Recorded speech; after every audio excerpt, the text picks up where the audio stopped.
excuse, or is that just the numbers? It's actually, there's no 2.6% economic growth. The economy, if I could, so you're having to go back. How many quarters are you having to go back now? 2 quarters. So you're having to go back. Okay, so let's get this straight.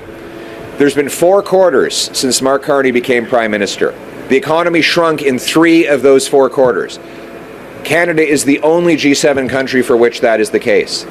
There's now been an entire year of Mark Carney that is recorded in economic data, and the GDP is smaller today than when he took office.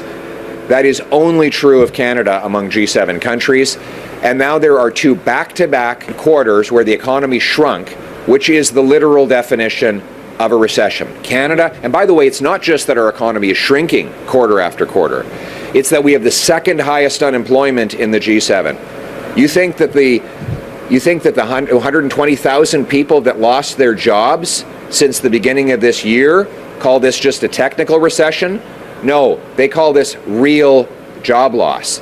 And then you have the delinquency rate that is up 32% year over year at 17-year highs. We have the highest household debt of any country in the G7, the worst housing costs of any country in the G7. For most of the last year, the worst food price inflation of any country in the G7.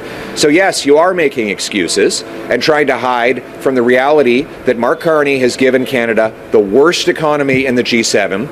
And it's time to stop making excuses, not for political reasons. It's time to stop making those excuses because this is people's lives. Behind these statistics are empty stomachs, empty fridges, and empty bank accounts. Behind these numbers are 120,000 people who've come home to their kids saying, we can't have you registered for hockey this year. We have to sell our home. I don't know what we're going to do.